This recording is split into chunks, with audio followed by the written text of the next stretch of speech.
Ahmedabad civil अस्पताल के अधीक्षक डॉक्टर राकेश जोशी ने एक प्रेस बयान में कहा कि जैसे ही विमान दुर्घटना की सूचना मिली, लगभग 250 डॉक्टरों, नर्सों, पैरामेडिकल स्टाफ और धर्मार्थ संगठनों के स्वयं सेवकों की एक टीम ने तुरंत सिविल अस्पताल के ट्रॉमा सेंटर में घायलों को सर्वोत्तम उपचार प्रदान किया। उन्होंने कहा कि फॉरेंसिक विज्ञान प्रयोगशाला और राष्ट्रीय फॉरेंसिक विज्ञान विश्वविद्यालय के सहयोग और समन्वय के कारण डीएनए नमूना मिलान की प्रक्रिया बहुत तेजी से आगे बढ़ रही है। डॉक्टर राकेश जोशी ने कहा, 9 डीएनए नमूनों का सफलतापूर्वक मिलान किया गया है और एक शव की पहचान कर ली गई है और शव उसके परिवार को सौंप दिया गया है। मैं doctor Rakesh Joshi, medical superintendent, civil hospital Ahmedabad,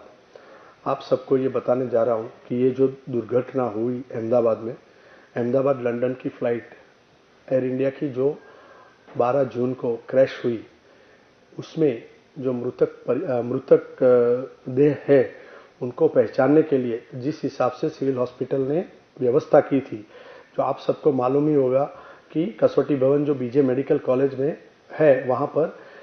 DNA के लिए सैंपलिंग किया गया। उसके साथ साथ पोस्टमार्टम में भी डीएनए का सैंपल लिया गया और एफएसएल के माध्यम से उसका मैचिंग हो रहा है। जैसे जैसे मैचिंग प्रक्रिया होती जाएगी, ऐसे ऐसे डीएनए का सैंपलिंग का रिपोर्ट हमारे पास आता जाएगा। आज की बात करूंगा तो आज से ही वो रिपोर्ट आना चालू हुआ है और अब तक हमारे पास 9 डीएनए सैंपल के रिजल्ट आए हैं।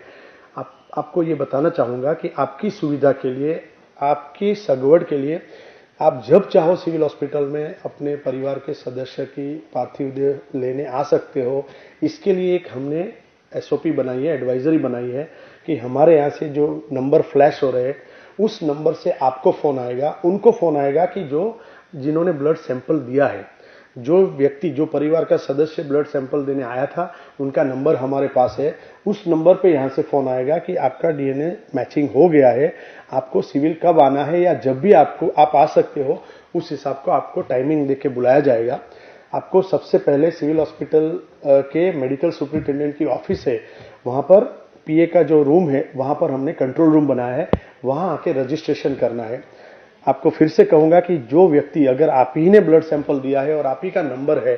तो आपको अपना आइडेंटिटी कार्ड, जिसको हम आधार भी बोल सकते हैं, वोटर आईडी बोल सकते हैं, पासपोर्ट भी बोल सकते हैं, आपका और आपके परिवारजन का, दोनों का आइडेंटिटी कार्ड लेके आपको आना है। अगर एक का है नहीं या मिसिंग है तो एरिया के मामलतदार से आप वो सर्टिफिकेट ले सकते हैं और उसी हिसाब से अगर उनका कोई और रिलेटिव आ रहा है, जैसे वो खुद नहीं आ रहे, कोई बुजुर्ग है नहीं आ रहे, कोई छोटा बच्चा है नहीं आ रहा है, तो उस केस में जो भी व्यक्ति लेने आ रहा है उसके पास वो अथॉरिटी लेटर होना चाहिए कि मेरी बजाय ये व्यक्ति आएगा और वो भी अपना आधार कार्ड लेके आए, जिसकी वजह से ये डॉक्यूमेंटेशन की प्रक्रिया पूरी हो सके। उसके बाद फिर यहाँ आपको